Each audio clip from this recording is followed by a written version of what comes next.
অনেকদিন পরে আড়ংয়ে গিয়েছিলাম ছোটোখাটো কয়েকটা জিনিস কিনতে, বাট আড়ংয়ের এইবারের ঈদ কালেকশনগুলো কিন্তু বেশ সুন্দর। যে মেয়ে নাকি আড়ংয়ের ড্রেস পছন্দই করে না, সে 3টা আড়ংয়ের ড্রেস নিয়ে তারপর ট্রায়াল রুমে ঢুকে গিয়েছে। প্রথমে এই ড্রেসটা ট্রাই করেছিলাম।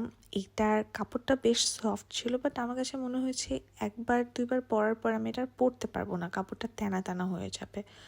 আর সেকেন্ডে এই ড্রেসটা ট্রাই করেছিলাম, এটার কালারটা খুবই সুন্দর ছিল, বাট আমার কাছে মনে হচ্ছে আমাকে মানাচ্ছে না। বাট আমার সব থেকে পছন্দ হয়েছে এই ড্রেসটা। এটার কালারটা আমার কমপ্লেকশনকে বেশ কমপ্লিমেন্ট করছিল, আর এটার সালোয়ার আর ওড়নাটা অনেক সুন্দর ছিল। আরেকটা যেটা ভালো লেগেছে এই ড্রেসের, সেটা হচ্ছে এই ড্রেসের স্লিভ। আমার কিন্তু এই টাইপের স্লিভ অনেক বেশি পছন্দ, and I almost bought this dress, but I decided to drop that idea and go upstairs কারণ আমি আসলে ড্রেস তো কিনতে আসি নাই। এরপরে চলে আসলাম আমার ফেভারিট ফ্লোর, যেটা হচ্ছে হোম ডেকোরের ফ্লোরটা।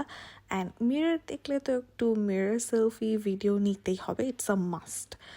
আমি বেসিক্যালি এসেছিলাম এই ক্যান্ডেলগুলো নিতে। এরকম লম্বা ক্যান্ডেল অনেকদিন ধরেই কিনতে চাচ্ছিলাম, বাট কিনি করে কেনা হয় না। আজকে আড়ংয়ের সামনে দিয়েই যাচ্ছিলাম, সো ভাবলাম যে কিনে ফেলি। আসলে আজকে আড়ংয়ে আসবো এটা প্ল্যান করে বাসা থেকে বের হইনি, অন্য একটা কাজে বের হয়েছিলাম। বাট আড়ংয়ের সামনে দিয়ে যাওয়ার সময় মনে হলো যে আমার ক্যান্ডেল কেনার কথা ছিল, বেশ কিছুদিন ধরেই ভাবছিলাম কিনবো, সো যাই কিনেই ফেলি আজকে। আর এখানের এই স্টেশনারিগুলো দেখে তো আমি আবারও আটকে গেলাম, প্রত্যেকবারই আটকে যাই এখানে, যদিও জানি যে কখনোই এই স্কেচবুকে স্কেচ তো করা হবে না।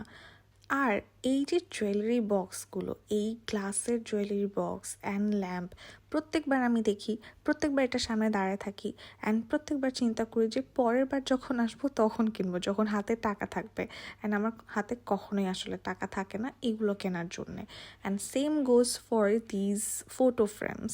মানে এগুলো আমি ছোটোবেলা থেকে মনে দেখে আসতেছি, এটার প্রাইস 200 থেকে এখন 500 হয়ে গেছে।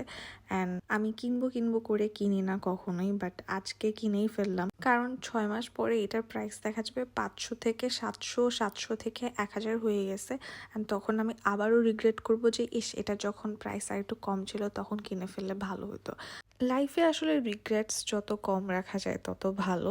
সো এইসব এত কিছু চিন্তা ভাবনা না করে জাস্ট এই ক্যান্ডেলস অ্যান্ড ফটো ফ্রেমস কিনে বাসায় চলে আসলাম। ও হ্যাঁ, 10 টাকা দিয়ে আড়ংয়ের এই ব্যাগটাও কিনেছি, কারণ আড়ং এখন ব্যাগ দেয় না।